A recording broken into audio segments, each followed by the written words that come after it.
اس پر research ہوئی ہے کہ پاکستان میں فوج اور مذہبی اداروں کو لڑا دیا جائے آپس میں، تو اس کے بعد پھر کچھ کرنے کی ضرورت نہیں ہے۔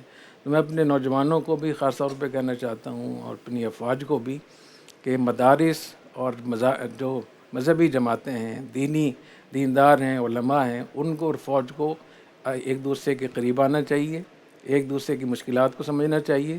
اور میں علماء کرام سے خاص طور پہ درخواست کروں گا کہ بیٹھے بیٹھے آپ لوگ کیسے فیصلہ کر لیتے ہیں کہ فلاں دشمن ہے، فلاں موافق ہے۔ جو جامع رشید کا تھنک ٹینک ہے، اس کی اگر آپ تفصیل سے کبھی بیٹھ جائیں میرے ساتھ تو آپ کو اندازہ ہوگا کہ جامع رشید میں کتنی محنت ہوتی ہے حالات کو معلوم کرنے کے لیے۔ بڑے بڑے اسفار ہوتے ہیں، اس پہ بجٹ خرچ ہوتا ہے، تحقیق ہوتی ہے، ریسرچ ہوتی ہے، براہ راست معاملات ہوتے ہیں۔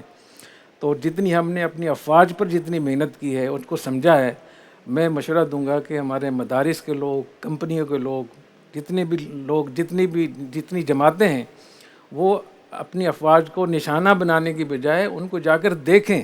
جی اور اس وقت میں جب کہ پورا پاکستان میں زیادہ تر لوگ اور باہر سے بھی مسلسل ان کو نشانہ بنا رہے ہیں، وہ کیا چیز ہے کہ وہ پھر بھی بچے ہوئے ہیں۔ ان کے آپ دیکھیں، نظم و ضبط دیکھیں، ڈسپلن دیکھیں، میرٹ دیکھیں، ان کی قربانیاں دیکھیں۔